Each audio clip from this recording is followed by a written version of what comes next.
Dear participants, my name is Gerhard Weiss. Good morning to everybody. In my short presentation, I will first tackle the question, why is innovation important in forestry? So, well, there are necessities and opportunities. So like in any sector, there is a constant need for innovation because the environment, the global environment, the economic and social environments are changing. And in forestry, we know that the globalization brings often increased pressure, economic pressure, but then there is also this other crisis, the climate crisis, which needs adaptation of forests to the changing climate, and also the question how to benefit from the forest for mitigation. So the increased use of wood to mitigate the changing climate. But besides necessities, there are also a range of opportunities, because with the changing society, there are also new demands. So for circular bioeconomy and sustainability, there are increasing demands for forest products, not only wood, but maybe also resin.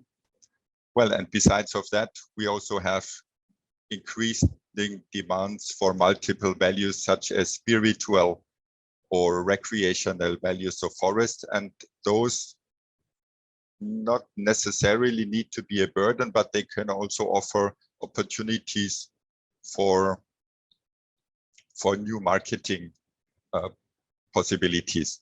So on the next slide, we see that the theme groups that for today are arranged along these topics. So we have a theme room on adaptation to climate change, on mitigation, then specifically on circular bioeconomy, on monitoring forest management, and then specifically forest biodiversity or managing for ecosystem services, the various ecosystem services that I mentioned before, or generally on multifunctional forest management. And with the next click, we see factors and actors, well, supporting factors in innovation processes, because in the discussion, so on the next slide, we will see those factors that are important in innovation processes. So first of all, there is a range of actors that are relevant when it comes to support innovation, because it's never one person or just an owner or just a company who is involved in innovation processes, but there may be a range of actors, and there is a range of actors that are relevant in the forest sector. And besides of the owners of forest holdings, maybe interest groups, training, research, public or private advisory services. There may also be public authorities and actors from industry or bioeconomy. And we tried that in the group of participants to have as many of those types of actors included as participants in this event.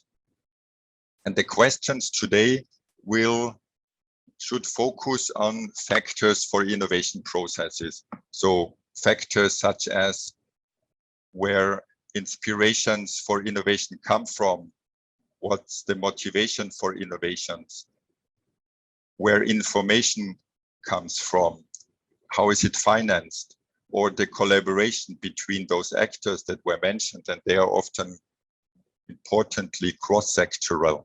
So in the next click then, we see that we call those factors, that's what we understand by social innovation in this meeting. So these are the social factors or social dimensions of these innovation processes. And with this, I say thank you.